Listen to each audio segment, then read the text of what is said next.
Yo, am I live? I think we're live. Let's see. Just gonna test it on the YouTubes because that's the only way to confirm. But if anyone is here, let me know. I should be live, right? But no one's watching. Something's weird. Hope it's working. All right, cool. And I don't think it's a private video, so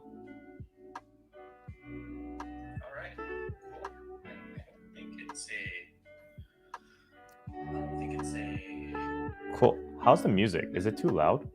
I have no idea how to adjust the music, but let me know if it's too loud. Cool. Haha, let's go. Let's go. Let's go. Oh, yeah. Nice. All right, cool. I don't know if I like this banner.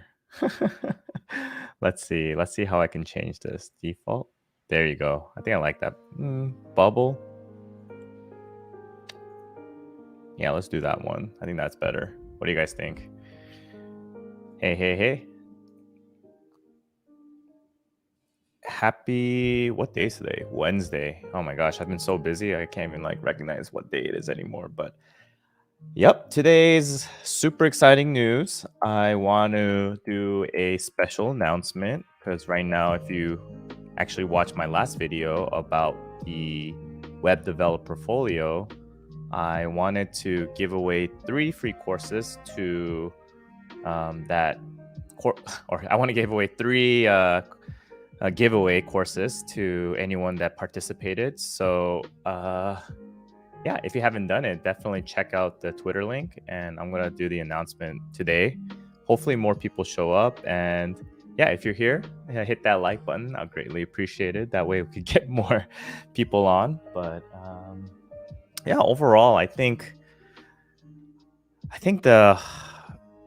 I've been working on this portfolio course pretty hard this past weekend and just trying to get it done because I am going to be going back to California for about a month, and that means probably no recording and all of that. So I think I have all the recording done. I just need to edit it. So yeah, I'm pretty excited about just finishing up the course and having people just have portfolios on their repertoire. So it's super important to me because I think I give a lot of advice, high level advice. You need a portfolio, you need projects, you need all of that. But generally, I've been trying to kind of push that towards other course creators and everything. But at the same time, if I know a missing gap exists and it can be done relatively easily, that's ultimately what I'm trying to do here. Like, I'm not necessarily saying that you need to always kind of cut corners to become a software developer, but there are some areas where you could reallocate your priorities and figure out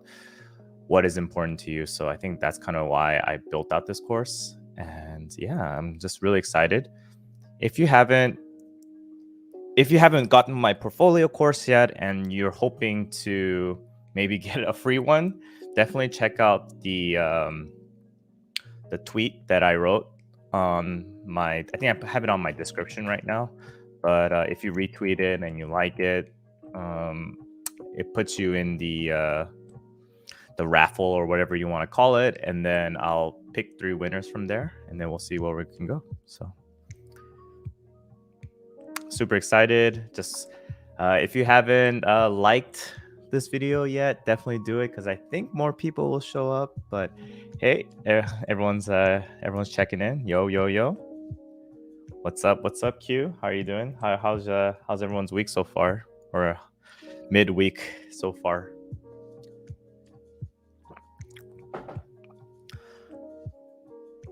So actually, you know what's crazy? Since I finished recording and I actually pushed everything up to GitHub, my portfolio is actually done. I just haven't edited the content, or well, I guess I haven't edited the videos, but in terms of the actual portfolio, let me try to share my screen if I can. Let's see. Share screen. This one. Can you guys see this? So I have been just most of it right now. I'm just need to do the editing of the videos themselves, but the project itself is actually done. So this is the portfolio that we're going to be building using a Bootstrap theme. So here we're going to have like an area where we could showcase our projects right here. And then we could do the tech rally. So obviously you want to do your own projects here. And then we have our little contact info as well as our GitHub, LinkedIn, and Twitter. So it's a simple portfolio. Like we're not creating the most magical, beautiful portfolio kind of thing. It's something to get you started and get your kind of marketplace ready to go to showcase your projects. Because obviously, what's really important out of this is just having a little hub where you can showcase your projects. And that's kind of why I really felt like building something like this was going to be super essential because crazy enough, like all these people that want to get into software development, they're like learning HTML, they learn CSS, they learn React, they learn Node, they learn everything. And then I'm like, oh, cool. Like, do you have a portfolio site? And they're like, no, I don't have one. I'm like, what are you doing right now? Like, how do people know what you're doing? So this is super important to me where I just felt like it's such a low hanging fruit kind of a project that you can have and just having it under utility belt and then just putting your projects here is just going to make a world of difference. And I don't know, it's so simple to me as a developer and it actually isn't that hard even for people that just know HTML, CSS and a little bit of Git. So at the end of the day, like what I'm trying to do is I'm not trying to be a like course creator. I'm not trying to be just like pumping out courses about Svelte or the new shiny framework. What I want to do is I want to build courses around the advices that I give. So if I tell you that you need to build a portfolio, maybe I'll build a course around the portfolio. If I tell you that you need to build these type of projects, maybe I'll build those kind of projects in the future. That way, it makes a little more sense of what I'm actually recommending you to do. So this is super easy. I mean, I did not build this from scratch. What I did was I just used a theme, a pre-existing theme that's out there, and all I did was just use HTML, make adjustments specific to my preference, and now we have something that's live. I have my name up here. Actually, this is the wrong one.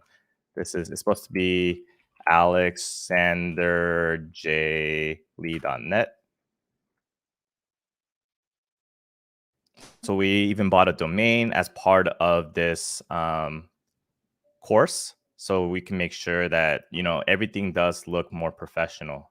I don't want to just kind of be like, oh guys, just deploy it on Heroku and then we'll use some Heroku domain namespace. Like you got to invest a little bit in yourself, and buying a domain is kind of a very, very low commitment to just showcase yourself essentially. Like if you can't even spend $20 on yourself for a domain, then like how do you expect a recruiter or hiring manager to really take you seriously, right? So I love Free Code Camp, I love Codecademy, I love all these like free resources, but there are little things you can't kind of cut corners on, and I would say that this is kind of one of them. So right now I do have it at $19.99, but once I actually finish editing and everything like that, I'm going to just increase it to $24.99. So it's really up to you to decide if you want to get it now or if you want to get it later. And no pressure. I mean, what I'm just trying to do is I'm just trying to help here. So you know what the final product looks like. And obviously, like this is not going to be you. I mean, not going to be me. It's going to be you. And you're going to have whatever content that you want to put in here. But I just kind of created the skeleton and the layout of how I think would be a good way to kind of showcase who you are as a software developer. And yeah, so enough about me promoting and all that stuff because I'm a horrible salesman, obviously. So, yeah, I think that's just kind of what I wanted to share with y'all of what we're actually building. And let's see what the comment says. When people say, actually, let's change this banner. Let's do minimal. Yeah. Tech Rally, when people say document the journey, what does that mean? I think that means basically having a blog post, having a Twitter presence, having a LinkedIn, just documenting what you're learning and what you're kind of building is going to go a long ways, because you want to do that earlier than later. And I know it's just really hard to just kind of build that network effect if you're waiting till the end to do that type of networking, because at that point it's going to feel super, super transactional to the people you're talking to. But if you build that relationship early, then you don't have to worry about it being like, okay, like, who is this person? Who is learning English? Like, what does he want from me? Is he just trying to like get a job from me? If I've had like many, many conversations with you, now I feel more comfortable about who you are. And I know that you've been putting in the work and kind of building that social proof. It's all about social proof, everyone. It's not about anything else. So you just got to build that social proof and start early. Really, really start early if you can. And I'm going to share my music again because it keeps the bills paid. So let's do that. Share tab audio. And then I really think I'm just going to buy a new laptop, because basically what happens right now with this current one, it just lags if I have too many processes running. And I'm probably going to get one of these M1 laptops. That way I could code, and I could also like do some more legit live streaming with Twitch. So, hey, hello. I'm a beginner starting my first project. Yeah, man. Good luck, dude. Keep at it. Hey, everybody working on my personal projects while tuning in. What kind of project are you working on? I'd be curious. I had about 3 or 4 projects completed before my first portfolio site. Nice. Not bad. So do you have your portfolio site now? Hey, Tech Rally, what tech is it good for a blog? I've used Jekyll mostly in the past for portfolio. I'm not really sure. I actually use just like Hashnode for my blog posts. I wouldn't say it's the greatest. And I don't really know how the algorithm works for Hashnode, because I've been posting on there relatively frequently. Maybe like once a week. And seriously, like, I feel like it's not getting any exposure. So I don't know if a person's deciding what blog gets more attention or whatever. But right now I'm using Hashnode for that. And it's okay. And I haven't really been blogging too much, but from what I've been told in the developer industry, the Hashnode has been pretty good, maybe dev.to. It used to be Medium, but these days that hasn't been as popular within the dev community. I think it's probably because they kind of shot themselves in the foot when they started charging people to read articles and like everybody started doing that. Hey, Kevin, I need to connect with you because I would love to give you and Bobby or like Coder Foundry like 2 course giveaway for my portfolio website or my portfolio course as well. So you could give it to someone in your community or anybody that would be interested. Yeah, I've been getting some good feedback. People have been enjoying it because literally one of the first lessons that we do is we download our template and just deploy to Netlify like right away with the like straight up template itself. And I've gotten like 3 feedback messages saying, whoa, man, like we're already deploying to production. Like, can I secretly get a refund? Like, no, they're just joking, of course. But I wanted it to be super intentional where we do that earlier than later, because I feel that so many people um, build everything locally and then they just don't know how to do that last part of saying like okay, like how do I get this to production?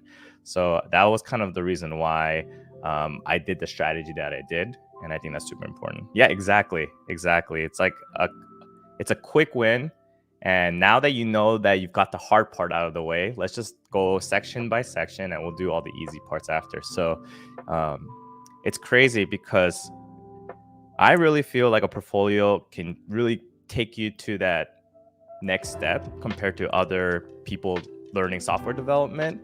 But so many people don't have it. They spend so much time like treating coding like a classroom, and they're like, I need to do this first, I need to do this, and I need to. It's like you're building up to a goal that doesn't really exist, and it doesn't have to be so parallel. Like, I'm sorry, it doesn't have to be so sequential. You could do things in parallel, and there's nothing wrong with that. So you made an yeah. So this one was another course, another course. Yeah, this one is more geared towards, I guess, beginner um, software developers or people that just know only HTML, CSS, and maybe a little bit of Git. And I did that because the first course was more geared towards semi-experienced React developers that just that were having a hard time like building a project. So that was more geared towards like, hey, like you get to see how a software developer that's been in the industry for like 4, 5, 6 years, how they write code in React. And maybe you could develop some patterns from there. But this course is more geared towards, hey, you are learning software development and you're trying to get your first software developer job. And a lot of times, like a strategy around getting a software developer job is having a portfolio. But for some reason or another, people think that having a portfolio or trying to get a portfolio or trying to make a portfolio is the hardest thing in the world. But it's actually really, really simple. And I'm just going to help and guide you through that process. And you do need to know a little bit of Git and GitHub. But if you don't know, I've also provided some free resources in the course itself for you to kind of get your like feet wet with that as well. So yeah, I made another course. Yeah, my portfolio is up, but the projects are needing an update soon. I'm working on Nux PWA with the Firebase for auth and Netlify. That's perfect. No, I think that's super important, right? Like put all of your energy into your projects because the projects are going to be the ones that are going to give you that final oomph to really give the hiring managers more confidence into like to hiring you basically, right? So a portfolio should be just lightweight and easy to build, and then after you do that, then you move on to your projects. Really focus there, really just make it as good as possible, have the appropriate backend, or have the appropriate models, have the appropriate database relationships. All of that is super important, and it's going to take you a lot of time. It's going to take you energy, and it's going to be complicated. So if you could get some easy wins along the way, I think that's a super important way to approach like trying to get your first job into software development. Oh, but yeah, it's something I'm super excited about, and I've been getting some good feedback about it. And personally, for me, I just had this real big lofty goal of building out this like crazy course of how to land your first first job in tech. But I realized that course creation versus actual coding is so different that you kind of need to get your reps in. And that's why I'm still kind of putting that for maybe 2022 for that bigger course. But these smaller courses are really helping me understand like marketing. It's really helping me understand like affiliates and the complexities behind that. And I'm still very, very new to this game. I'm definitely a software developer and not an influencer or a course creator or whatever you want to call this that I'm doing. If anything, I'm just chilling. I'm just chilling and just trying to provide help wherever I can. And that's just I don't know. I kind of like it this way. Because I just like being myself. And sometimes I think when you're too influenced by different goals, it really you could kind of take advantage of it with your audience, and who knows what you can do. So I always try to keep myself grounded, and having a full-time job as a software developer really kind of helps with that to be so yeah.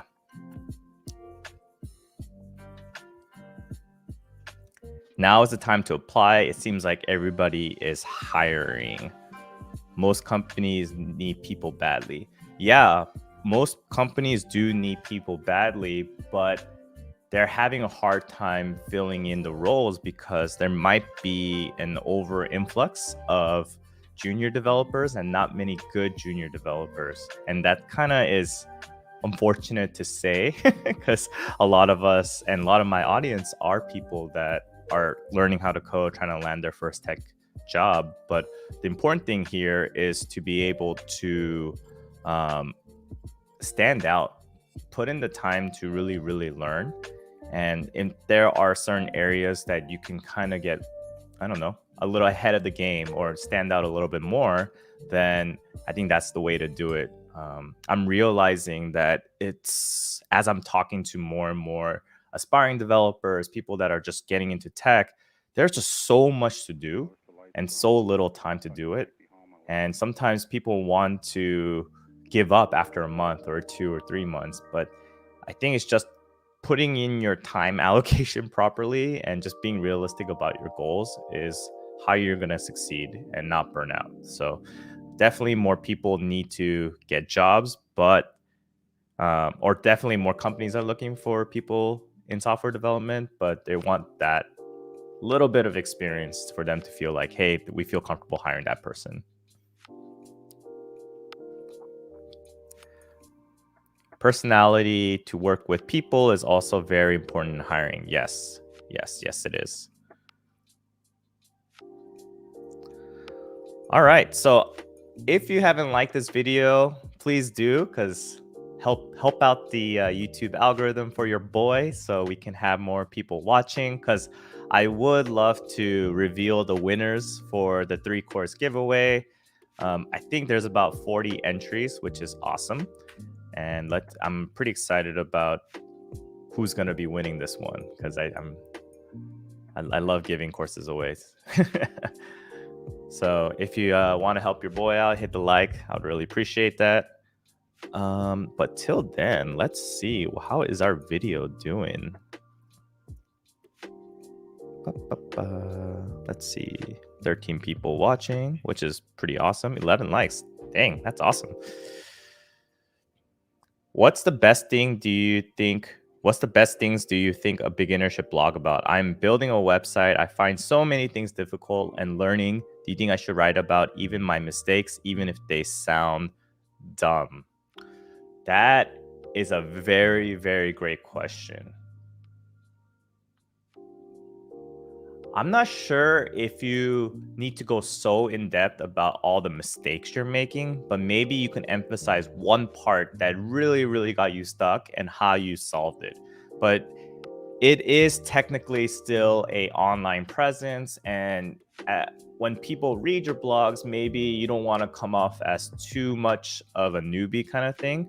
So it's that delicate balance of maybe just sharing what you learn, but not necessarily putting yourself down. It's so funny because I actually made a tweet where I said, don't shoot yourself in the foot. And in your interviews, and I said, like, is this dating advice or is this interview advice? But either way, like, we don't want to sell ourselves in a negative way. And I think it's really good to try to just pinpoint maybe one major part that was really kind of preventing you from getting to that next step. But if you keep kind of putting yourself down in your blog post, maybe that's not the way you want to present yourself and have that online presence. So yep, it's like that super, super fine balance of just showing that you can learn, but not necessarily putting yourself down.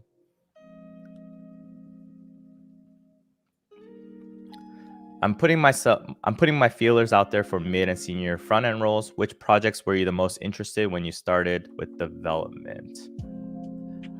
I don't know if it was necessarily a single project that said, oh, I am guaranteeing this person's going to go for I'm pretty sure this person's good for a mid and senior level developer role. And honestly, if you're going for a mid to senior level role, you don't really need any projects. People should be reaching out to you based on your work experience. So if you are going for that mid to senior level role, I expect that you already have experience, and that should be good enough. And some people are going to disagree with me on this, saying that, having a portfolio will always be better, or having side projects will always be better. But I'm getting recruiter messages at least like 3-4 times a day. And I have zero projects. I have barely a portfolio because I just built it for this course. But the portfolio is really geared towards people that are trying to land their first job. But once you have your first job, it just becomes so much more easier. And the relationship is kind of inverse, where now recruiters are reaching out to you versus you reaching out to them. So that's why I don't think projects are really that relevant at this point. If you want to get better in certain categories, like if you want to get better in React and companies are looking for React developers, then working on projects will help you that way. But I wouldn't try to learn how to do projects to showcase. I would just learn how to do projects to get better as a software developer. Great question. Thanks. I'll keep it professional. Yeah. You want to keep it like somewhat professional, right? You still are presenting yourself as a software developer, so you want to say like, "Hey, this is what I learned. This is what I've gained, and here's what here I am as a software developer. If you're interested in hiring me, you can contact me through this email and whatever." So the blog post is kind of another way to add social proof to your coding skills. When you say first job, does internship count, or are you referring only to full-time? Yeah, internship should count, and that is work experience. I wouldn't necessarily say that is not a job or whatever. As long as you're in the office, or maybe now remote, but as long as you're working with other colleagues, building out features and projects, then yeah, that is definitely work experience and your first job. You just got to move on to your second job if that's the case for you. So definitely, I would consider internship job experience. Yeah, same. With 3 years experience, recruiters constantly hit me up, even with no portfolio or whatever, even though I'm not in web. Oh, that's so interesting. What do you do if you're not in web? But either way, no, this is a good point. It's like, if you have work experience, the portfolio is not as relevant.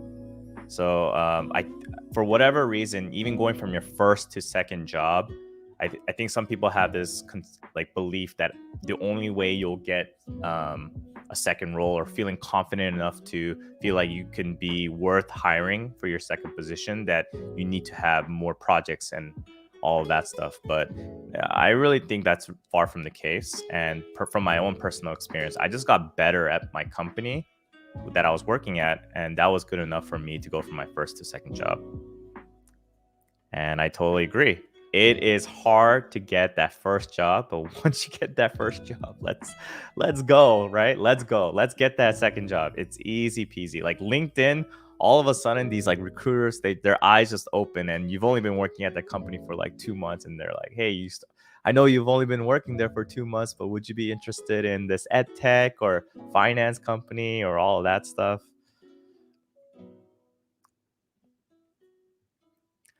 I was only taught React and JavaScript, but if I'm getting an interview from these companies that use Angular, should I be worried? No, not at all, because you learning a technology and you gaining experience from it shouldn't deter you from being able to interview for a company that has a different framework. As software developers, we're expected to adapt to new technologies. And if you're just so gung ho on learning React and JavaScript, but not Angular, then you're kind of putting yourself at a bad position. That's kind of saying that you don't know how to learn. But if you just have a preference for React and you don't really want a job that uses Angular, that's kind of a different story. Maybe you just don't want to be working in these technologies because you just have a strong preference for it. But if it's the fear, I don't think as software developers you should be fearful of learning new things, because that is literally what our job is. I am going through Android Studio Java hell right now. And that's okay, because that's what we do as software developers. We struggle, we adapt, and we learn. And I'm trying very, very hard not to like tear my hair apart, but it's part of the game. And what comes out of it is that you gain experience in those technologies, and that's something that you could put on your resume in the future, and that's something that you could say you've had experience in. So who would have thought your boy that has been doing pretty much just JavaScript for the past 6 years is now doing Java and Android programming, which is kind of ironic because Java and Android programming was how I actually got reinterested in programming, even though I didn't know what the heck I was doing. But that like sparked my interest into thinking like, okay, like this is kind of interesting. Like maybe I should get into software development, right? I never know who you are, new hairstyle.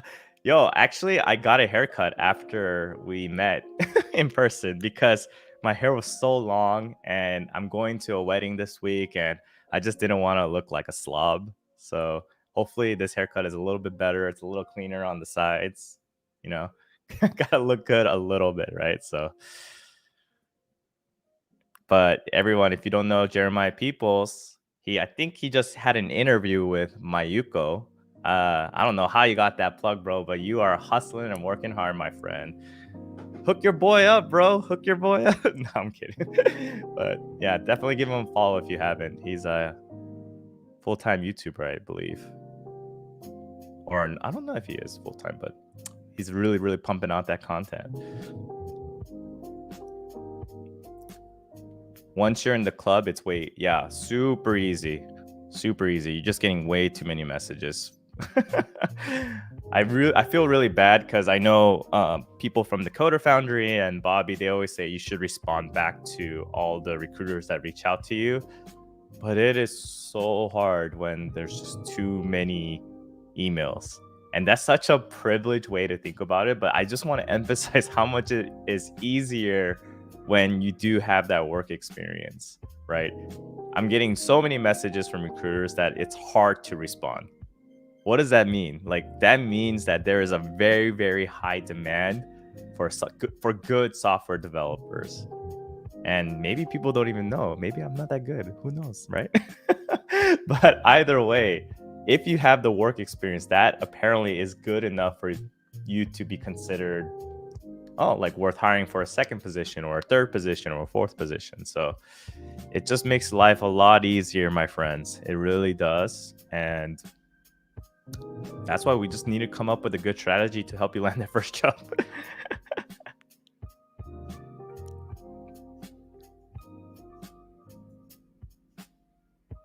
Are you learning Android for? Yeah, it is fun, but it is not super intuitive for me.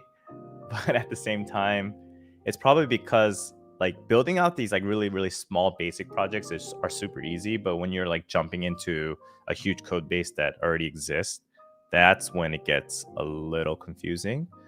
But I don't know. You just adapt to it, you learn, and then you adjust. I've learned from my time at working at Amazon that I've become a lot better at just dealing with ambiguity, which is kind of crazy because I think at my last job, I was kind of staying in my lane and just only doing front end stuff. But here I've been purposely trying to be more active about getting uncomfortable. And it's been helping me become a better software developer. And I think that's something I've been missing in my software developer journey. I think when I first joined a company, I was in this like deep end of learning how to code. And that's actually how I got better significantly. And then once I hit that point where I wanted to relax a little bit, my skills were good, but it wasn't getting to another point where I could get to that next level. So right now, I feel like being in such uncomfortable positions has really helped me become a better software developer, a better communicator, and a better leader. So super happy about that. Hey Tech Rally, is the portfolio course on pre-sale? When is the course complete? So I actually recorded everything already. And yes, it is in pre-sale, but I recorded everything already. I just need to edit the videos. This week has been a little tough for me because of work. So I'm hoping to get the full course done by either next week or next week. So right now it's at $19.99. And once I finish out the course, maybe I'll do like a 1 week a week and a half like promo of just kind of advertising it, saying that it's going to be the last week or two before it goes up to $24.99. But I plan on finishing it in 2 weeks at the latest. So that will be kind of the goal with it.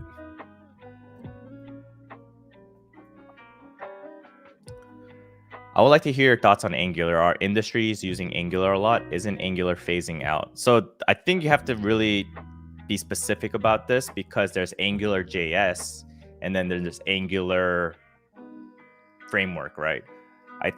I personally don't know too many companies using Angular, but I know that there are probably a lot of companies that still do use Angular JS, because there is a lot of legacy that still exists out there. It's really up to you, man. Like, if you want to learn Angular or Angular JS, and if it's your first job, if someone was giving me an opportunity as a first job and it was Angular JS, I would take it in a heartbeat, because I don't really care what kind of job it is, as long as it's a software developer job and I'm going to be learning. And then once I get that experience, then I could just move on to something else. But I don't want to, when you're in that position for a first developer role, you really don't have that luxury of being picky. So definitely I would kind of more lean towards just taking the hit and adapting when you can. My agency stack is a little bland, but I work on side projects that keep me entertained. Yeah, so that's kind of what I was doing at my last job too. But I probably wasn't doing it enough, because I had this tech rally stuff, and this was kind of keeping me more or less busy. But yeah, I think you always have to keep your mind sharp. And if anything, I'm super glad that I am keeping my mind sharp, but I'm able to do it in a work capacity. As much as I probably complain at work, it's not complaining. I'm just kind of, maybe there's a bit of imposter syndrome about it. It also gets me excited knowing that, wow, I really don't know as much as I thought I did. And it really just pushes me. So it's part of the game. And I'm glad that I'm in a work environment that can keep me entertained, not necessarily looking for that entertainment outside of work. Be nice to your recruiter / HR too. If you're cool, I think they try a little harder to find a good team for you. That is absolutely correct. There's actually one recruiter that I still really respond to, and he's been just really nice to me. And when I failed my interview at this one company, he really kind of picked me up and said, like, it's okay, like, because I really thought I did well, and he didn't necessarily, with recruiters, they always have that, you always have that feeling they only want you to get a job so they can make their cut. But he really just made me feel like it's okay, like, we could find you a next role and we'll find you something else. Unfortunately, I did find something on my own, but we still have a good relationship. He emailed me a few weeks ago asking if I was interested in a new role, and I was like, hey man, I've only been working for 8 months, but thanks for asking. And I just asked how he was doing, and I try to hook you guys up a little bit in my community. I asked, is there any roles for maybe a year and a half of experience? And he said no. So I'm still looking out for everyone here, because I want you all to get jobs and be like, tell me your success stories. I can't say success, but success stories. Yeah. I'm starting to learn React Native, and it's quite fun to deploy on Android. A pain on the iPhone, though. Maybe. Yeah, you may be right.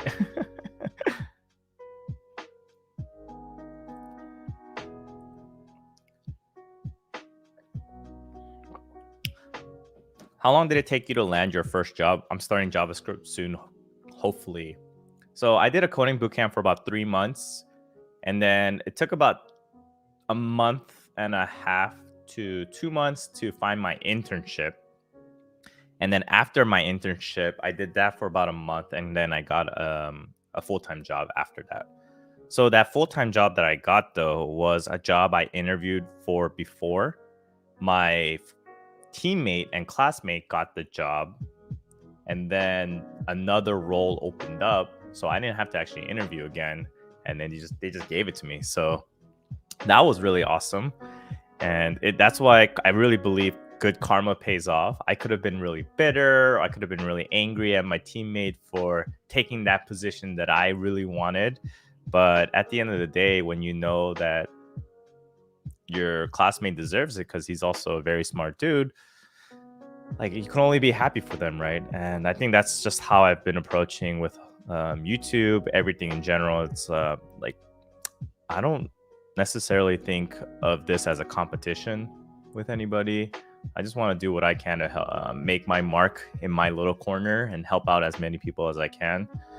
But this idea of like we're competing against each other, or like we're going against other YouTubers, or all that stuff, I really don't care. Like I just want to help out the people that I can, and I personally do love having a smaller community because that means I could pay attention to the people that are here. And I see a lot of people on the comments, and I recognize all of them because you guys are the ones that always show up to my live streams, and it's so chill. I love it.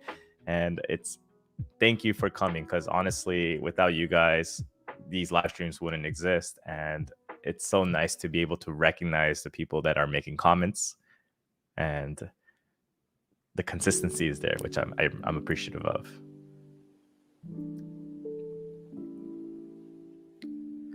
Could you also make videos on how you solve algorithms? I noticed there aren't many great videos on YouTube. I think you would do great.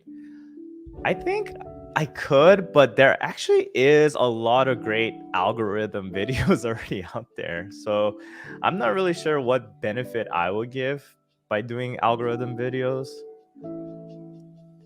Again, I said I want to emphasize this. Like I'm not necessarily a course creator. I just want to build material that will help you get a job if I feel like it's not really there at the moment, if that makes sense. So a lot of the stuff of reason why I'm so motivated in making certain types of content is because I don't feel like it's being addressed properly. So that's when I like push myself to try to make that kind of video on YouTube, or try to make a course, or try to make those random YouTube tutorials, because it's not necessarily like, oh my God, I gotta build this so I could get more likes and more subscribers. I just do what I feel like can address a certain problem. And there are so many good algorithm videos out there for free on YouTube. Definitely probably want to utilize that over mine, because I probably won't be that consistent on making a lot of those kind of videos. So as much as I would like to toot my own horn and say like, yeah, I'll definitely do that, and like I definitely would want to get more subscribers that way, I think there are a lot of great course creators or free tutorials out there that will do algorithms. So thanks for the suggestion, though. Really appreciate that you kind of think that I could do that, and appreciate it.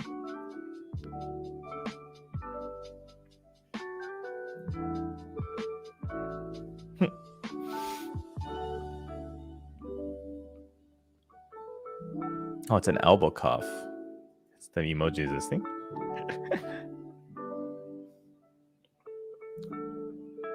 How long would you stay at your first job? 3 to 6 months? I would try to lean towards like 6 months to a year if you can, especially if you're learning a lot of information, because if you have good mentors, good senior level instructors, then you probably want to kind of absorb as much knowledge as you can from them, because at the end of the day, it's like they have been in the industry for probably 3, 5, 10, 15 years. And maybe you've only been doing this for maybe 1, 2 years of studying. So I think it might be good for you to try to get as much knowledge as you can, and then move to another company when you feel like the time is right. But I think 3 months might be a little early unless you really, really don't like it there.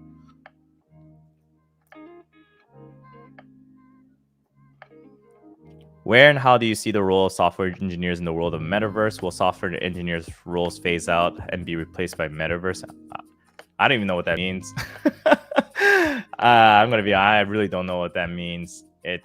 I'm not too concerned about that. Like my channel, like I said, is mostly focused on trying to get you that first job. And I don't think this is going to be as relevant, but interesting question nonetheless.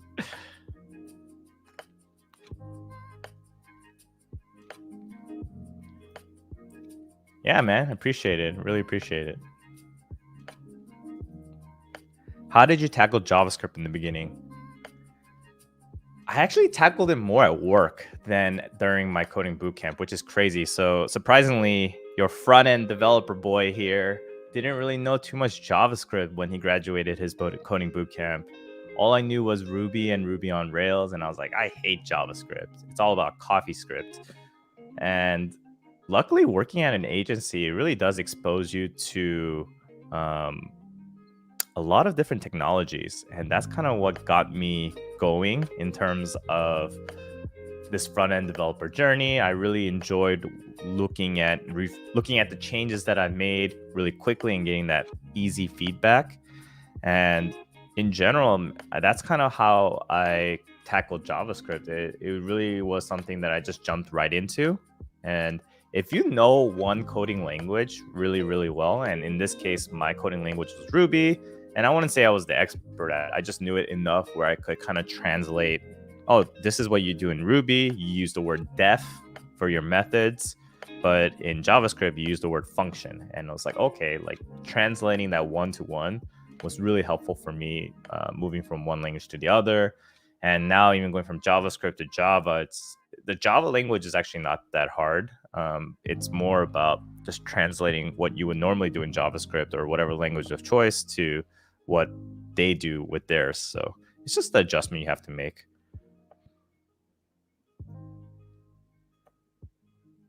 I'm going through JS, understanding the weird parts again. Makes more sense again. Yeah, I think those books are really, really helpful if you have more experience in JavaScript. But if you're a new developer trying to understand the weird parts or the you don't know JS books starting off, it is super, super complicated. And you kind of wonder, is this worth my time to know this stuff right now at my level? Probably not. And I actually made a video a long time ago where I kind of say don't read the you don't know JS books because it depends on your level. If you're just starting off, those you don't know JS books will just go like over your head because it makes no sense whatsoever, and you don't even really understand functions that well, or maybe you don't even understand how variables work or hoisting and all of that stuff. How are you expected to know like what actually happens under the hood with those queues and memory and all of that stuff? Like no memory heap, like no one really cares about that when you're first starting off. What's more important is that you can utilize the tools properly to build something beautiful and then showcase those skills. When you have the time to kind of look into that more deeply, that's when you should read those books, in my opinion. All right. How about we just announce the winner? So I don't actually, it's not really announcing. I'm going to be doing like a screen share. So let's see if this works. So you guys see this. I believe it's this Let's Talk About a Web Developer Portfolio if you don't have one. So let's refresh this. All right. So here, open link in a new tab. All right. M. Stalissa is the first winner. Let's do a second one. Ronnie underscore Ellie or L is the second winner. And then the third winner, let's see.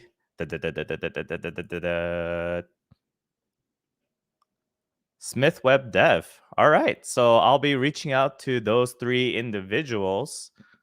Maybe I'll just announce it after the stream is over and let them know that they won. Sweet. That was easy. Let's go back to, what do you guys think? Not as, I wish I had like a little like drum roll kind of sound thing or whatever, but unfortunately, I'm still understanding how to do these live streams a little bit better. Either way, I'm glad that I could help out three individuals who maybe want to start building out their portfolio. That's really important here. Where at the end of the day, we're all just trying to help each other out, and be supportive in this tech community.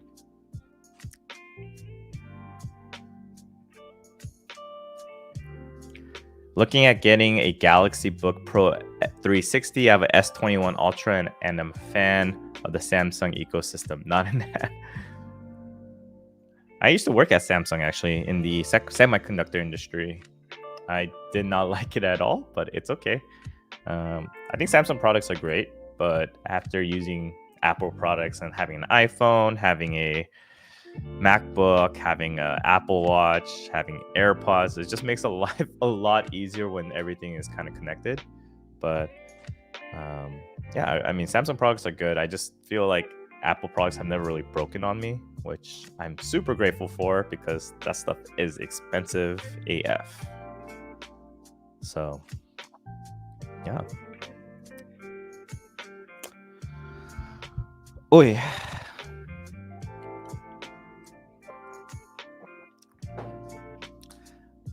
I wish my computer wasn't so laggy when I was streaming or when I'm streaming because there is one topic I do want to talk about in the future. And I've noticed that a lot of other content creators are talking about it. Let me see if I could find that article. Is it Business Wired or something? Some girl from Hack Reactor applied to like a crap ton of jobs, and she applied to like 375 jobs, I believe. But then she couldn't find one and she only got like 2 job offers or something. But when I was looking at her portfolio and I was just looking at her just whole resume in general, like I could totally get why she wasn't getting a lot of calls. And maybe I'll just share it here with y'all since you guys are here. But let me see if I could find that article really quick. I know like a few people had made videos about it. Let's see. Let's see if I could find it.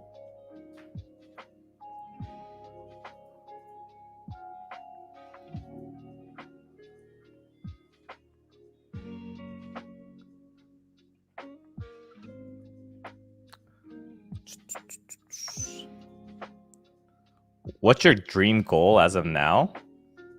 Huh, what an interesting question. I don't know what my dream goal is. Right now I have very like intermediate and small goals, and that's to help my clients land their first job in tech or help them go from their first job to their second job, because I only have maybe like 3 or 4 consistent clients right now, and they are freaking amazing at what they do, and they're super smart, and they just need an opportunity.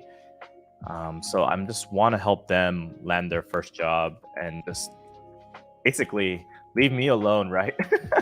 Once you get your first job, you don't need me anymore, and that's kind of what I really want to me. That's a win. And as much as like I enjoy talking to them and just want to coach them, ultimately I know that I've done my job when they leave me alone because they are doing completely fine without me. So I want I want to help them find a job, and that's kind of my goal at the moment. Less about me, um, more about helping others, and that's kind of always been what keeps me motivated. That's what makes me make my content. Yeah, that's my goal for now.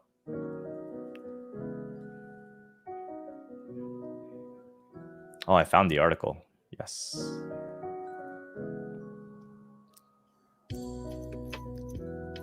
Yes. Let's see. Let me see if I can find her LinkedIn too. Her name was Sophia Chung. There it is. Found you. What's the best method of learning JavaScript and becoming good at it? How long would it take? So this is like a super loaded question, and it's like, how long would it take for me to drive a car well? And it's like, what does well mean? Like, and how do I learn how to drive a car? You get in the car and you drive and you practice, right? So same way with JavaScript. You got to use JavaScript and build projects and build things with it for you to get good at it. Otherwise, how do you expect to be good at it, right? And the best method of learning is by building. So just using that whole car analogy, like you start off in the parking lot, you drive around the little few circles here and there, and then you drive in the local streets. And then once you get more confidence in the local streets, you go into the freeway, right? And like you all remember the first time you ever drove in a freeway, it was freaky AF because these cars are going like 70 miles per hour and you're like driving like 30, 40 miles per hour. Like, can you let me into this lane, please? It's the same kind of mentality in general. It's like with coding, you just start off very small. Just build that one function, build those two functions, then connect it with the HTML, then just start iterating and building off bigger and bigger and bigger things, and then that's how you actually become a better software developer. Like, stop trying to hit like the home run, because it's like you just jumping into a freeway before you learn how to drive. And if you just try to do that, then it's just not going to work. So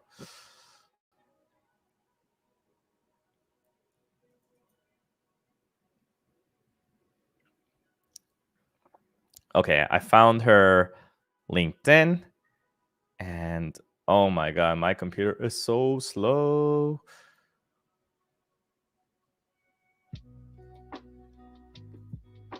All right.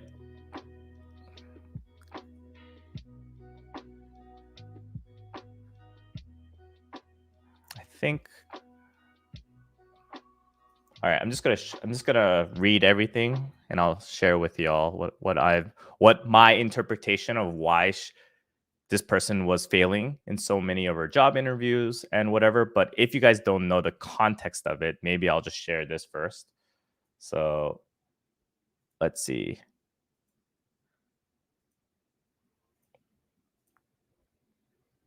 Do you guys see this? Cool. A software engineer spent 8 hours daily applying to entry-level coding jobs for 6 months. She was rejected 357 times before receiving an offer. After working in the restaurant industry for 6 years, Sophia Chung decided to learn how to code.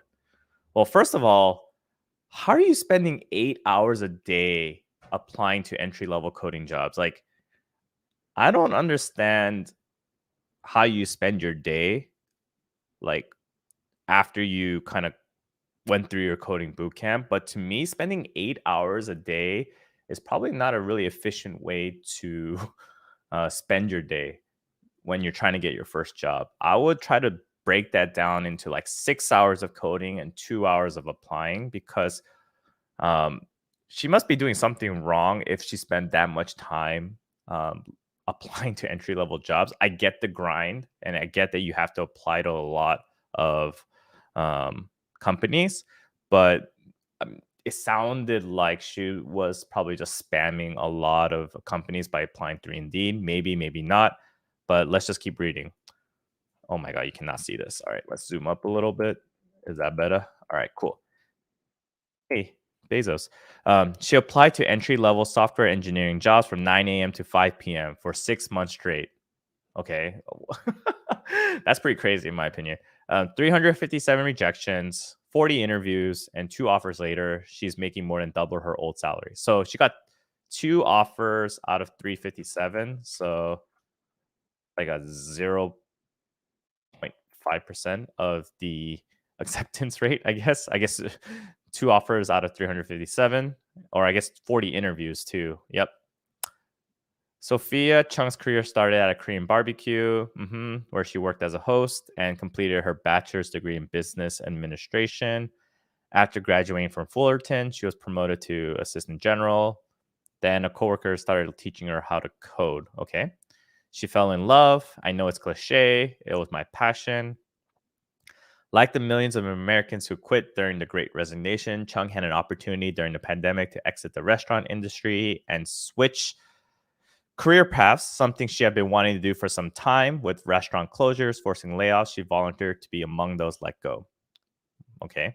Chung immediately used the money she had saved from her restaurant paychecks to enroll in a 13-week course called Hack Reactor, where she completed over 1,000 hours of full stack coding. 1 week after graduation, she set out on the job hunt. Blind applications. Yeah, I really think it is. I really think it is blind applications. 8 hours a day applying, that just makes no sense. I kind of think the story is made up. I'm pretty sure she applied to a lot of jobs, but 8 hours does seem kind of excessive. And I do agree, definitely exaggerated. Um, 40 out of 357 isn't the worst. It's the 40 interviews that she wasn't able to seal the deal. That's a red flag from that is also very true, right? Like, how do you have 40 interviews and only get two yeses? And maybe some of the roles maybe she was applying for was a little above her experience, and that's a very valid argument. But when I work with my clients, I always ask them, like, even if you fail an interview, you have to learn from those failures, right? You can't expect to do, or you can't keep doing the same thing over and over and over again and expect a different result. So when I'm working with a fellow right now and he had a second fail, or sorry, I'm working with a fellow and he's now failed two interviews, and he was asking me, like, should I quit software development? I was like, no, you do not quit software development after two failed interviews, but you need to learn from that. Like, what kind of questions did they ask you? What kind of pressure were you under when you're trying to solve that problem? Like, what were the red flags that kind of put you in a situation where your mind went blank? Like, what do you need to prepare for next time? All of these things are super important because you can't just like, oh, I failed this interview, so I'm going to go to the next interview and maybe it'll be a little bit different because those people weren't that good, or it's like those people weren't great interviewers. Like, all of that is kind of important here. Like, 40 out of 357 isn't bad, I agree, but only 2 out of 40, there's something there about it. Maybe she needs to sign up for your new course. Oh shit, Krishan is in the house. He's looking for a junior jQuery developer. Bro, I'm too expensive. But anyways, let's keep at it. Monday through Friday, 9 to 5, she'll apply for entry level jobs or internships she could find, spanning 18 countries. On top of submitting applications, she reached out to tech recruiters every day. Online portfolio. I was pretty naive. I thought I'd have a job after a month because Hack Reactor has such a good reputation. So, big red flag right here. Your school or coding bootcamp, as great or as bad as it is, at the end of the day is not a golden ticket to say that, oh, hey, I went to this school, now hire me. Like, coding interviews are one of the hardest experiences that you'll ever get. And the reason why is because they test you on your skills, not on your education. Even people that go through like computer science degrees, they get tested. And they're not going to just ask you like, "Oh, how do you deal with conflict?" And then you give some really generic answer, and they're like, "All right, cool, you're hired." If they hire you based on that kind of generic answer, that means that job can be done by anybody. But with coding interviews, it's going to be one of those things where they really test your skills. So the fact that she said that I thought going to Hack Reactor, or I thought going to, I don't know, what other good schools are there? Coder Foundry? Like, I thought just going to these schools would just get me a job magically. It's like, dude, no, not at all. You need to really validate and prove to the hiring manager that you know how to code. So maybe like, based on that too, it's like maybe she wasn't as prepared for the interviews as she thought. And she spent so much time applying to jobs that maybe she wasn't actually doing well during the interview. So that could be a red flag. So something to think about there. Let's add this back in. Nope. Yeah, let's go. But then 1 month turned into 2 months, and then 3 and 4. And I started thinking, oh my God, why am I not getting a job? What's wrong with me? Constantly hearing about this is kind of dumb. I'm just going to skip this. 6 months later, Chung had interviewed with 40 employers and had been rejected 357 times by companies big and small. She told Insider that most interviewers asked why she has switched careers and how her experience in the service industry would help her succeed in tech. Every time I would ask them why they didn't continue with me, they'd say the other candidate is more senior than you. That could be true, but maybe they're more senior than you because they solve that technical problem better than you, right? So like, that is a very open-ended, very not clear in terms of what the actual feedback was here. And then adding that recruiters, which suggests reaching out in a year if she had more experience.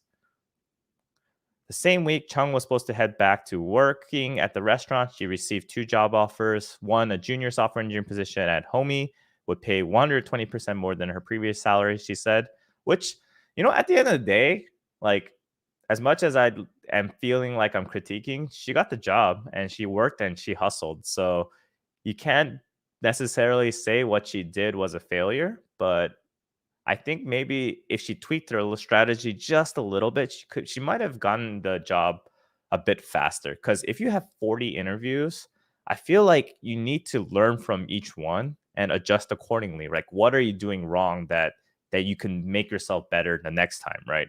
And maybe she could have done it within 10 interviews, or maybe she could have done it in 12 interviews, 15, 20, 25. Like the number keeps going and going, right? Because 40 is a lot, and there must have been something that wasn't working that might have not have been fixed until maybe the 10th or the 20th and whatever. And I guess we're all about taking chances with newcomers. Chung said, the company's chief CTO said. Mitch Purtle told her during the interview process, we know how hard it is to get your foot in the door.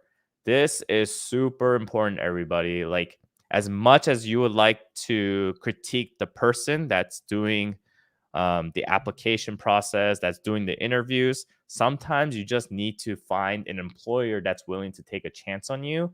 And secondly, you know how hard it is to get your foot in the door. And that's why more often than not, I say accept the first position if you can, because it makes your life so much easier. So much easier when you get that first job.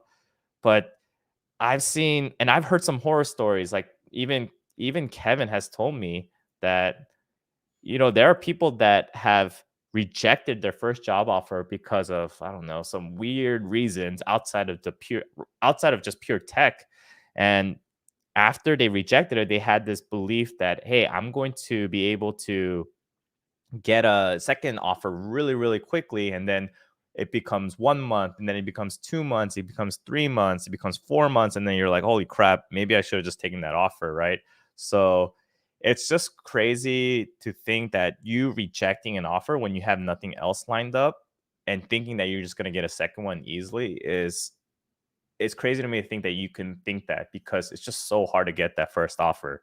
So definitely, like, if you can survive with whatever they're offering, because generally with the first role, you might not be making that much money, but I can guarantee you your pay does grow exponentially. So, like, really think about just getting your foot in the door first.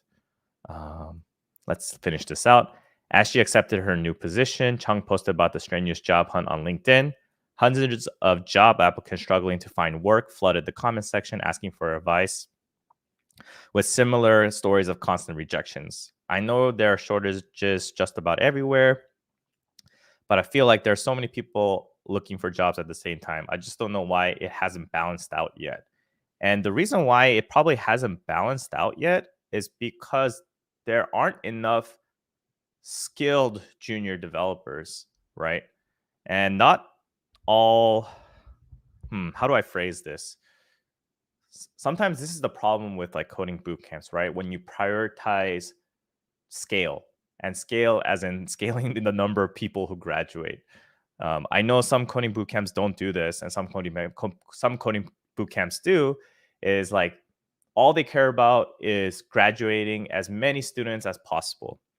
Because at the end of the day, as long as 20% or 30% graduate and find a job, then they make money.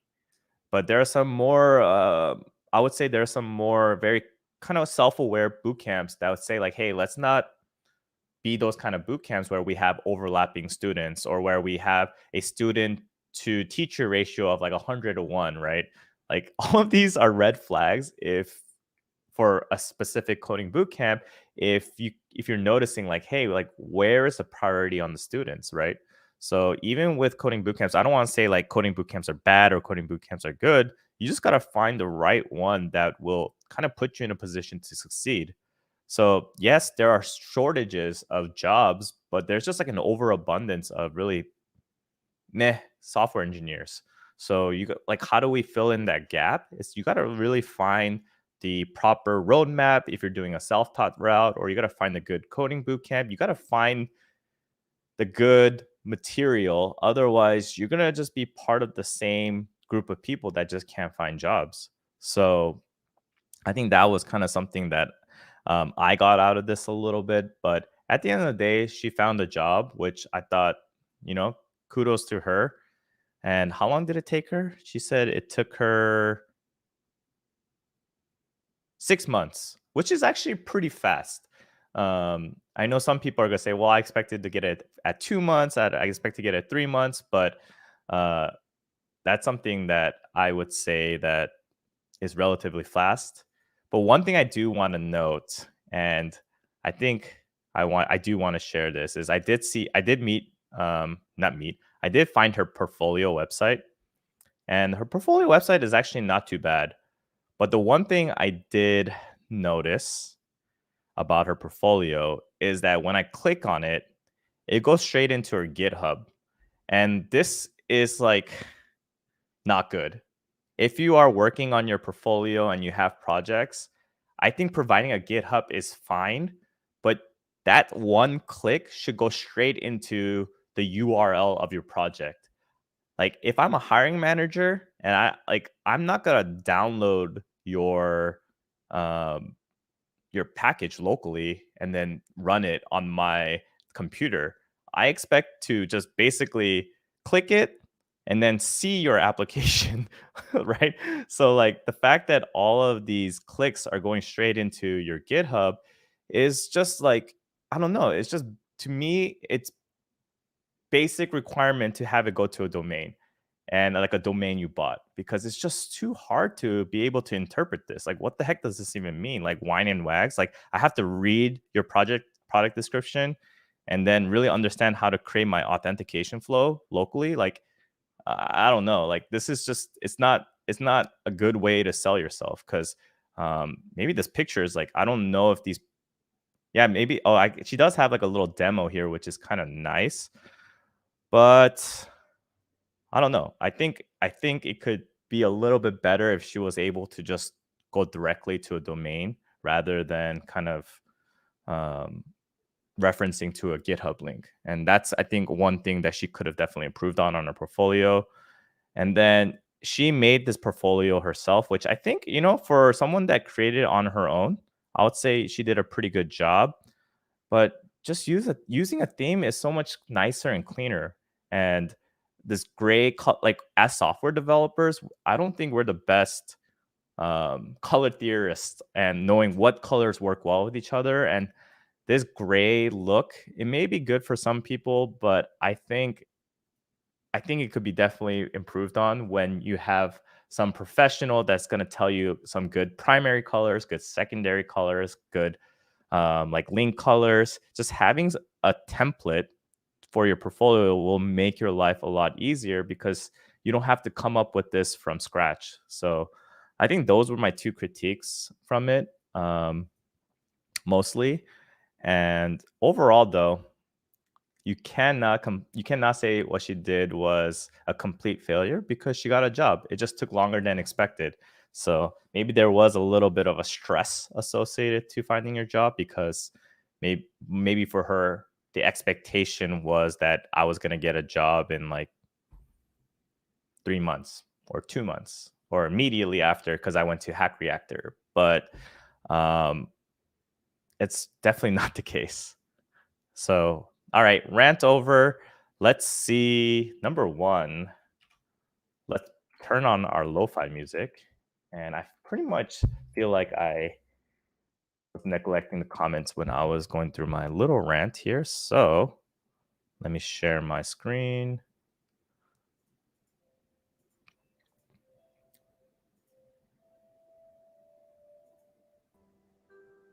All right.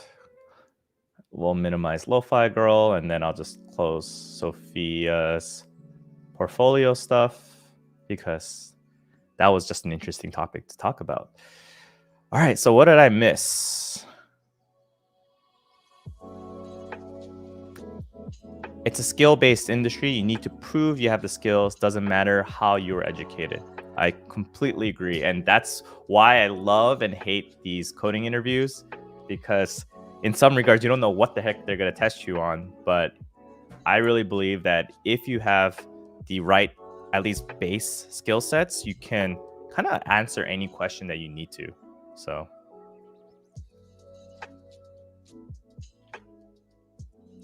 holy crap, I missed a lot of comments. Happy I found these streams. My favorite thing to listen to while I'm studying, and lo-fi music is fun. Yep, I brought the lo-fi music back, so hopefully the studying session is going smoothly.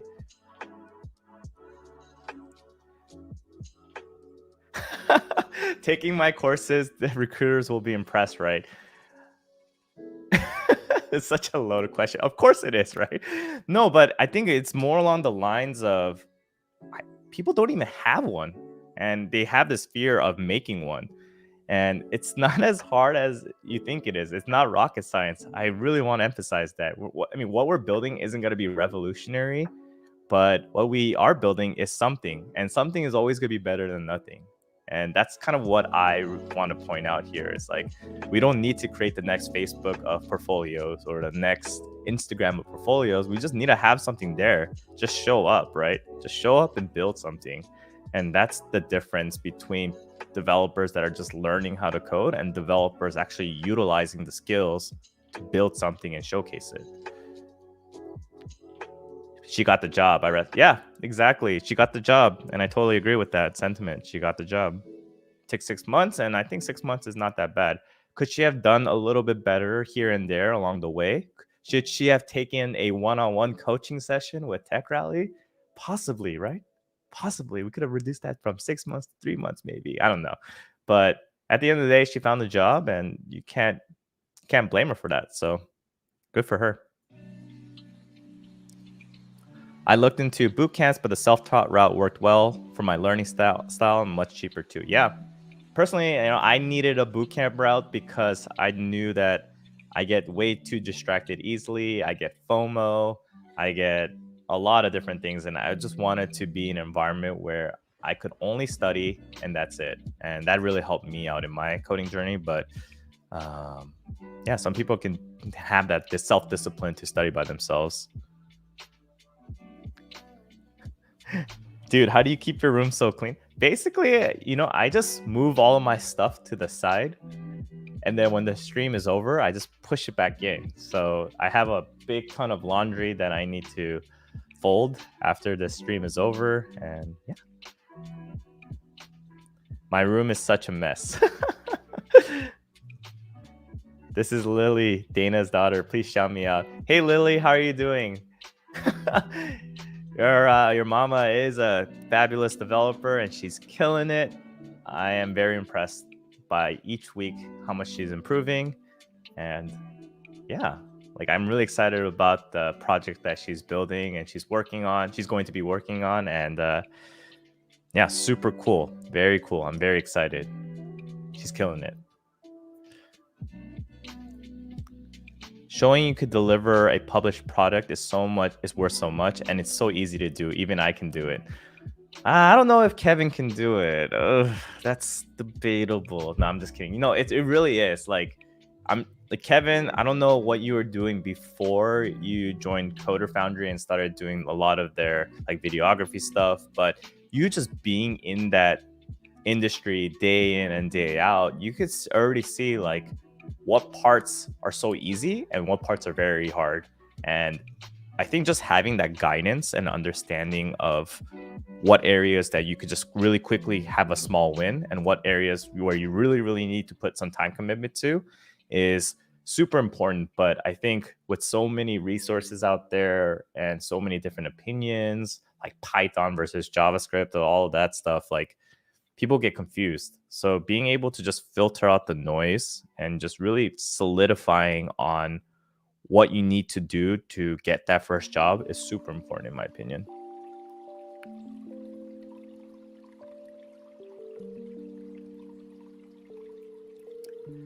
Tech Rally, I agree. Provide them with the instant gratification. You should really go through random projects and provide some quick feedback notes. So that's probably why I need to get a better laptop because this older laptop, it was barely surviving on looking at that article and just doing a quick look at that portfolio. Excuse me. And once I get a better laptop, hopefully the M1, it's so expensive though. It's like 3 grand. No, I'll do it for you guys. For y'all, if you want me to look at portfolios or projects and critique it, I'll do it for you. But man, it is so expensive. And my laptop, it technically works fine for regular development, but for some reason, streaming is just not good enough. So definitely that might be in the cards next year for sure.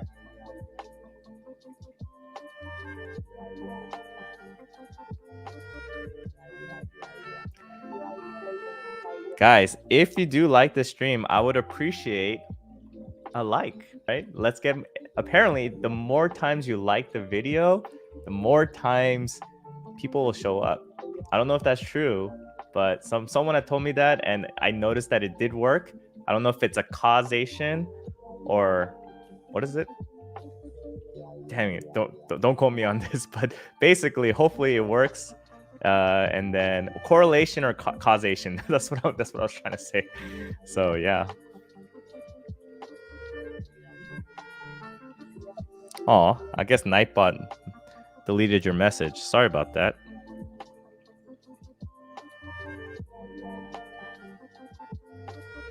Yeah, Nightbot is really strict. But I'll just showcase it here.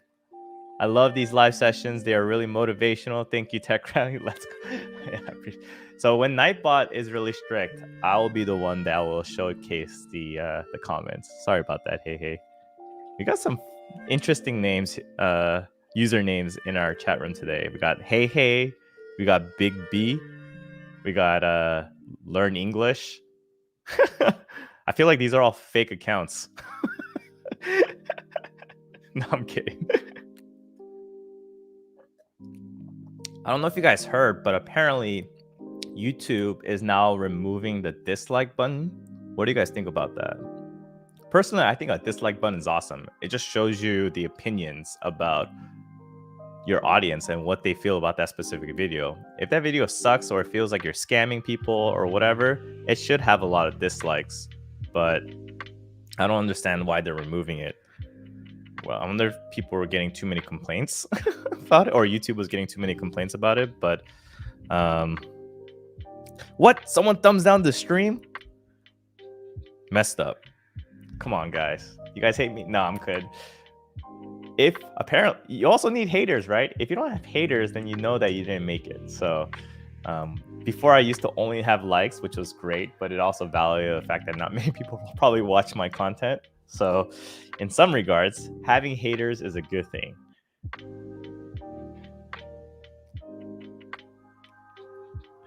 It's a dumb move to remove this. Yeah, I agree with that. Oh, shoot. Hey, Hologram Nunchuck. Welcome to the stream. I didn't see your message if you wrote something.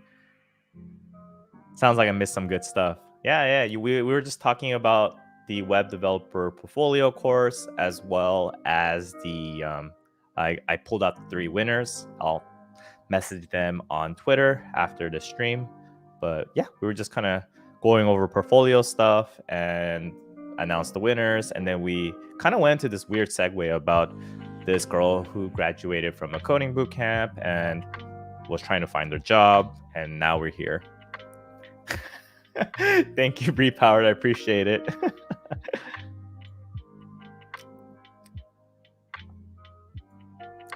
How to deal with office politics as a developer? This is a really great question. I really don't know. I was in some office politics at my last company and even the company before that. It's really, really hard, especially in startups. And I wish I had a good answer, but I've tried my best to just kind of stay away from it as much as possible, and it generally worked for me. But then it just got inevitable that you get sucked into it sometimes because it affects your day to day. Maybe you have a different boss that doesn't really jive with you because of the office politics. Yeah, it's not easy. And maybe that's usually a sign for you to maybe move to another company, try to work things out within your company, try to do something. But that might be a sign for you to think about a change in your career. Whether, yeah, and that would be my advice. I've tried to deal with it and work it out, but sometimes you just got to move on to a different company and just start fresh. Other times, maybe you'll get through that hump. It's just like a relationship, right? You go through ups and downs, and if you really do commit to this company or this relationship, whatever you want to call it, you'll stick it out and work through it. But otherwise, you move on. I love how your Cracking the Code interview book became a part of your decoration. There's also a yellow book right next to it, which is a JavaScript book. I think I read like 1 or 2 pages of the Cracking the Code. Not gonna lie. It's better than before, right? Because I think I used it as like I actually moved some stuff around. Before I used to have like a black, like a 4 square shelf thing where I would put my clothes, but it would just look so ugly on my live streams. So I had to just move some stuff around just to make it a little bit more aesthetic. And now it's a lot cleaner, right?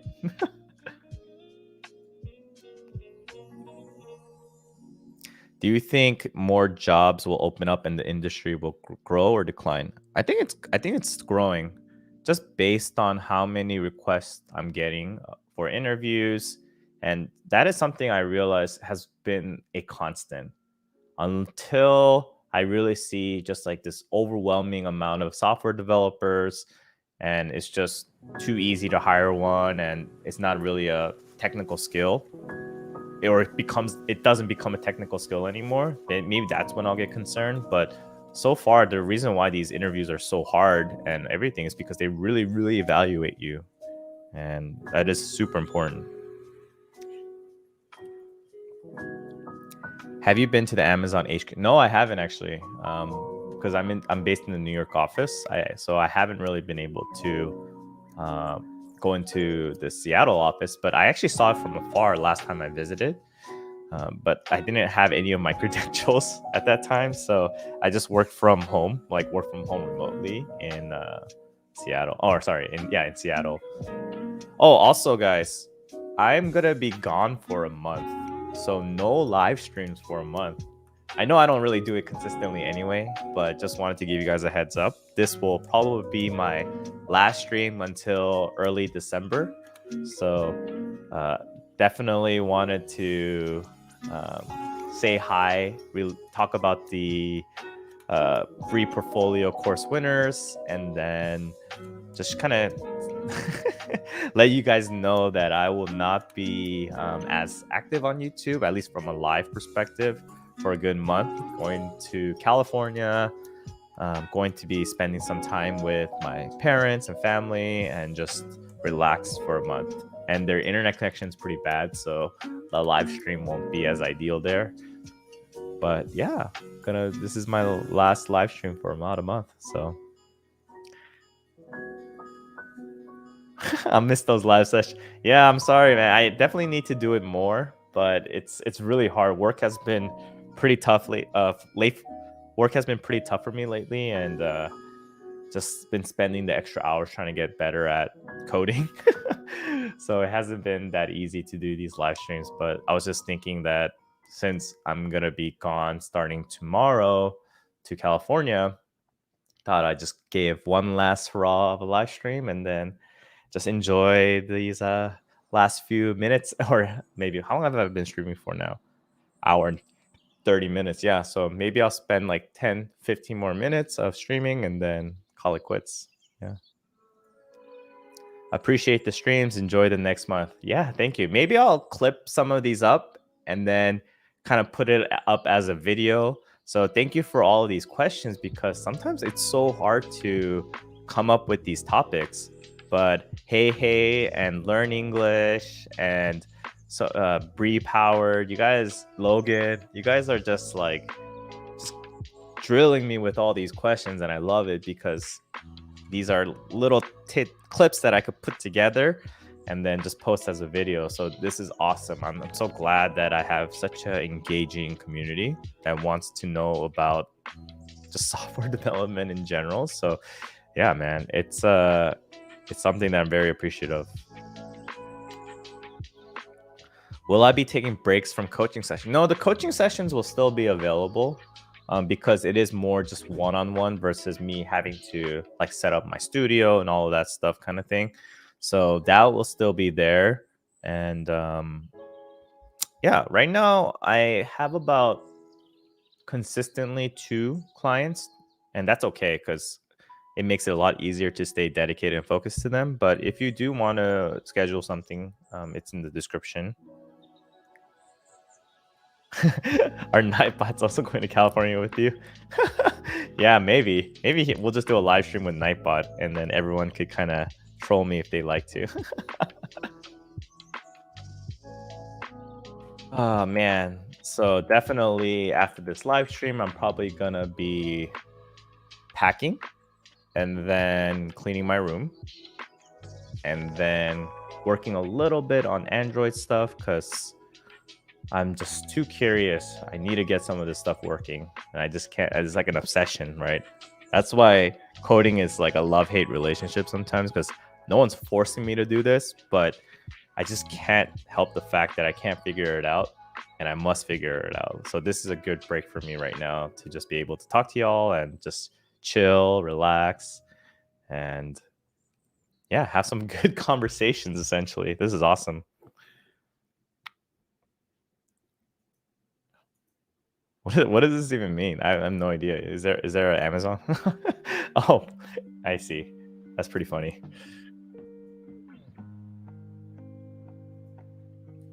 It seems like React is constantly being updated with new features. How much do you need to know to find out work and be comfortable with it? You just need to be comfortable enough to build an application that works and know how to use it to build that application.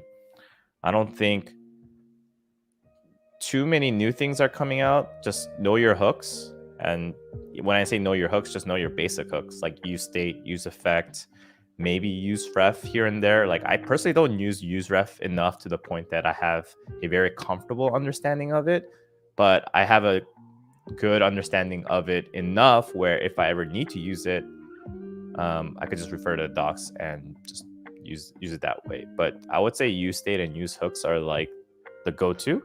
And then any custom hooks are just custom hooks. It's just JavaScript functions. So yeah, enough to know how to build it and you'll be good.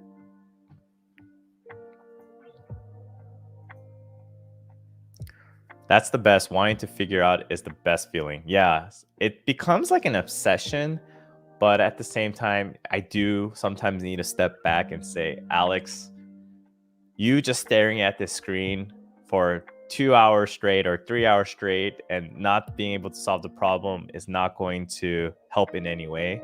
And you need to give yourself a little bit of break. But I do agree, just solving this like never-ending Rubik's Cube or solving this never-ending problem is what gets me excited about being a software developer. And that's why when people ask me, like, do you want to quit software development and pursue YouTube or pursue this coaching or pursue that kind of stuff? I'm like, no, not really, because like YouTube and coaching and all this stuff, it's like my kind of break time for me because it works my brain in a different way. And software development is what keeps me excited. It's what keeps my head moving. It's what keeps me engaged, more or less. And not saying that coaching and all that doesn't, but it hits a different spot in my like learning that I don't know. It's really hard to describe, but I really love coding. I really, really love coding, and it's one of those things that's never really made me like disappointed. Because at my last job, man, before coding, all I would do is I would have to be at my desk at 7:30 in the morning, and I would follow this like SOP, which is like a standard operating procedure of like checking my trends, doing this, doing that. Like I literally was checking off things. And I was like, man, this is so mindless. Like, what am I doing with my life at this moment? And that is never the case with software development. Sometimes, I have fear and anxiety of opening up my work laptop because I know that I'm gonna be looking at my screen for hours and hours, and I'll probably get like little to nothing done. But that's okay, because once you hit that hump over, and you're like, finally, I solved it. It's like it feels so good, and I don't know how to describe it, but it's just like this sense of victory and success is it's such a good feeling. It's hard to describe.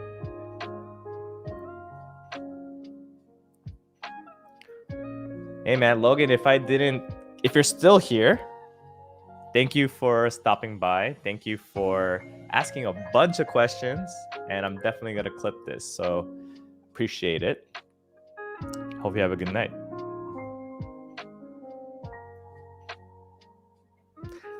I know you're at the best company in the world, but are there any companies you would like to join in the future?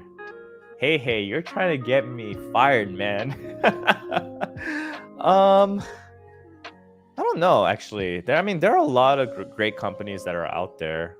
I mean, you just gotta find the right one, I guess, that piques my interest. Well, yes, one thing about coding that is kind of interesting is you could work anywhere. So whatever your interests are and wherever your interest lies, it's going to be really important for you to kind of move from one company to the other. So maybe you're into cryptocurrency and stuff. So in that case, maybe you want to join a crypto team, or maybe you're into like real estate and all of that stuff. So you join a real estate company. All of those things are something you should take into consideration, maybe your second, your third, or your fourth job, because at that point you have some leverage, you have some work experience, and you kind of have a niche that you want to get into. Your first job, not as much flexibility. You got to like just take whatever you can get. But your second, third, fourth, I would say that think about what makes you happy outside of just the code itself. And I think that will make your day a lot easier when you're writing code for them. So +1 for breaks, super important. Yes, very, very important. I kind of like this hairstyle, yo. Looking a lot better. I was kind of hesitant about it because my hair, I used to have like curls, but my hair's so straight, it's just like straightened out now. So not the most look that I was trying to achieve, but I kind of like it. All right, y'all. I am kind of burning out a little bit with this live stream. I don't know how live streamers do live stream every single day. Granted, they're probably like either just chatting or playing games or doing something, but yeah, it's pretty impressive. I don't know how they do it, but I probably give it a little 5 more minutes. I think 5-10 more minutes of live stream, and then we'll call it quits. And then I'll see you in 1 month after.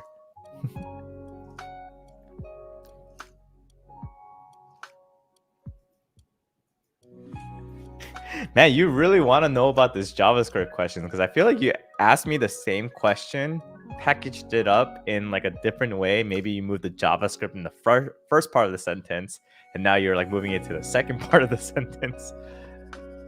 You got to start off small. Like I said, just start off small, build a function, run that function, see how it works.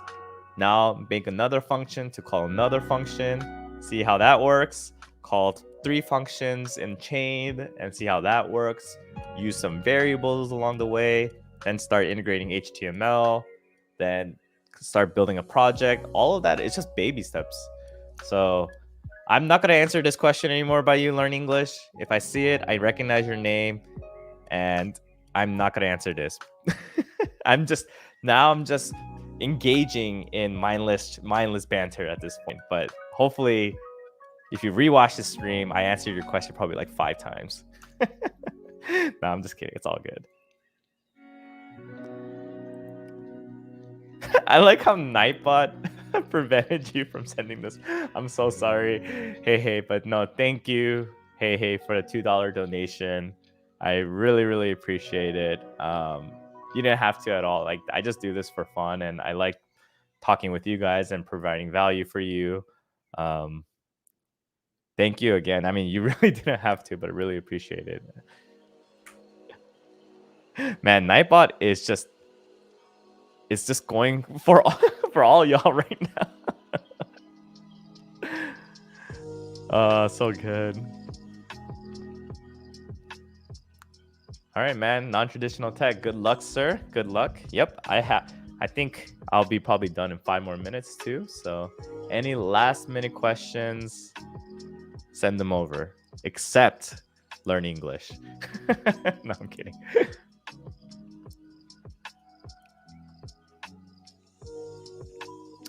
You think junior devs should be familiar with functional programming? Good question. It really depends, I think, on the type of language you're learning. If you're learning Ruby, maybe not as much.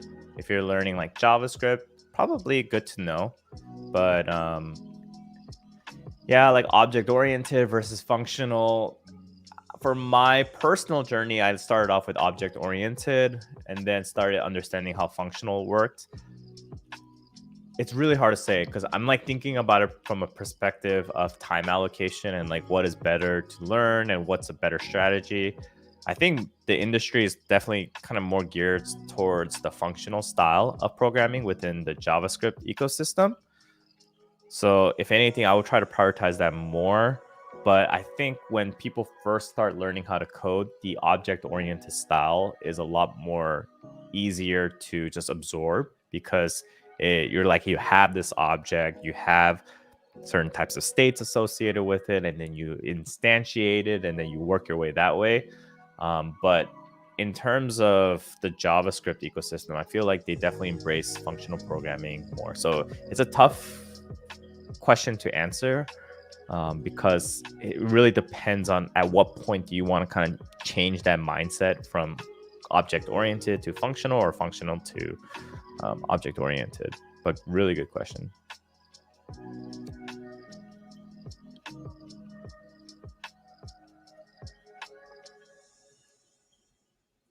Oh, Wally Codes. We got the infamous Wally Codes in the house. Sup. Currently learning JavaScript coding phase course. Yes, sir. Yes, sir. Yeah, I've seen you on Joe's live streams a few times and definitely been keeping an eye on your coding journey. Super cool to see. Yeah, man. I think I heard that you got a HTML email developer job, which is really cool. And the fact that you're still hustling and learning, that's also a good sign. So definitely cool. Glad to have you in the house, man. But actually, we're going to be ending the stream in like a couple minutes. My bad, dude.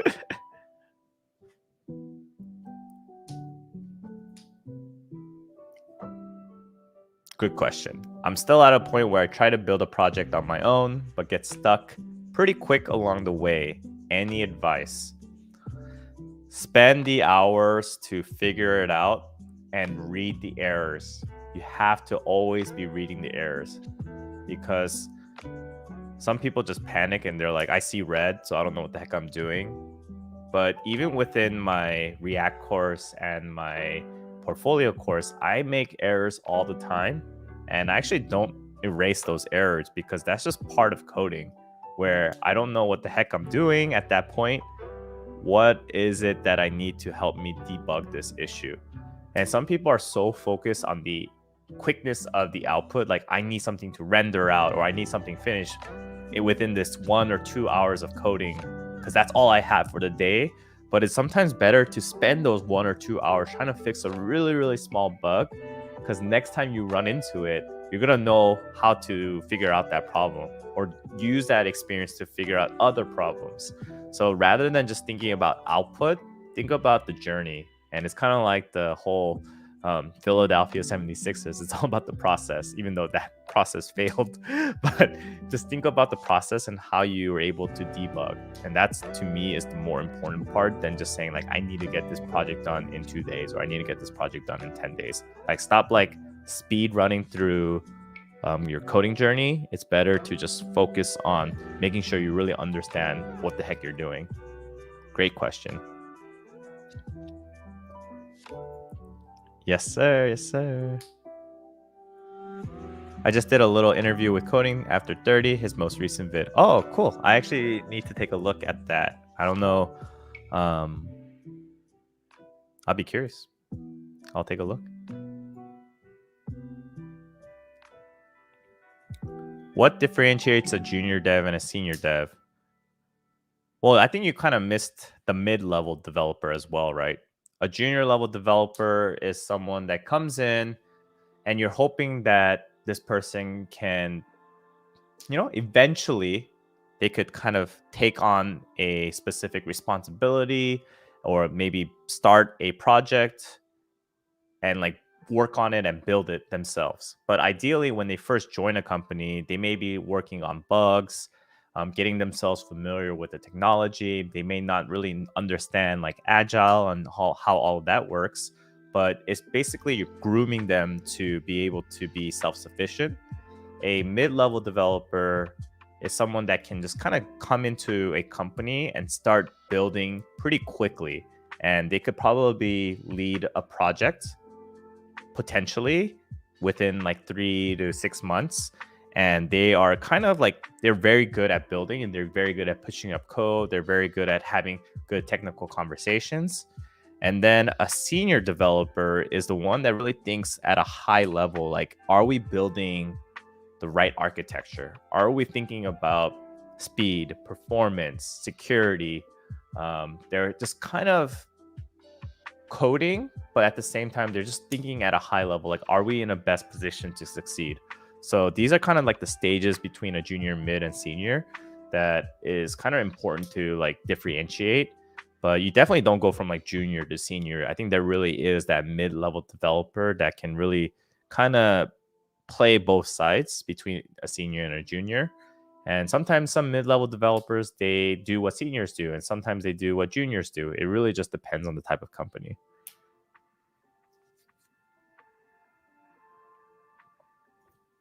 Yeah, I got a gig. It's going great. My life, bro. That's what I'm saying, man. You got it. Once you get paid, it just makes such a world of difference. And now you could put it on your resume. Now LinkedIn recruiters will reach out to you. Just, I'm glad that you have a gig, but I'm more importantly happier that you're not just staying settled with what you have. You want to do more. You want to do more, and that's the most important part, in my opinion, is being able to be happy where you are, but at the same time not just settling. You want to get better and better and better, and that's how more money comes in. So super important there. Yeah, I felt that way sometimes. I have expectations to finish projects within 1 to 2 days, but in reality it's going to take a long time, especially without exactly, like, tutorials are just, they're awesome and there are a lot of good creators out there, but tutorials are just the happy path for you to feel like you are a software developer. But in reality, you're not a software developer by following along with the tutorial. Like, a kid can follow along with a tutorial. Anybody can follow along with the tutorial. But what you want to do here is, like, if you're building off a tutorial, you want to adapt it and probably make it your own or try to build it yourself. Because that's the part that really, really differentiates learning versus just copying. We don't want you to be a copy developer. We want you to be a developer that's always constantly learning and finding out how to solve complex problems. Like, when you join a company and like they give you a task to do, don't expect yourself to be like, I'm going to go on Udemy and try to figure this out because maybe someone built this exact thing that I'm looking and expected to do. Like, that is not how coding works. You are just like researching into documentation, you're researching into potential, like, I don't know, like some kind of architecture maybe on how to solve certain things, but there is no like golden handbook that's going to say, oh, like, specific to your use case, you should use section A. And specific to this other thing, you should use section B. Like, there's nothing like that. You just take what you can get with the documentation and then use those tools to build something. Like, imagine, like, this is a really bad example, but like, imagine like I give you like a screwdriver and like a hammer and a few nails, and like, I want you to use this to build a chair. And you're like, okay, cool, I could build a chair with it. And then all of a sudden you're like, well, I want this chair to be able to lean back. And now you have to make adjustments with your tools that you have to make the chair lean back. But maybe company A doesn't want chairs that lean back. They just want a stiff chair. So like basically you're just using the toolings to build different types of things. And a Udemy tutorial maybe only be covering like one aspect of it, but you are not necessarily thinking about like chairs in one case scenario. You're thinking about chairs in multiple case scenarios. All you have are your tools, which are your hands, and your functions and your variables, and what you're doing with them is you're building very, very complex things. And whatever things are is really up to your company, it's up to your projects, it's up to your goal. So don't think about like memorizing projects. It's about memorizing the fundamentals to build whatever the hell you want. So rant over.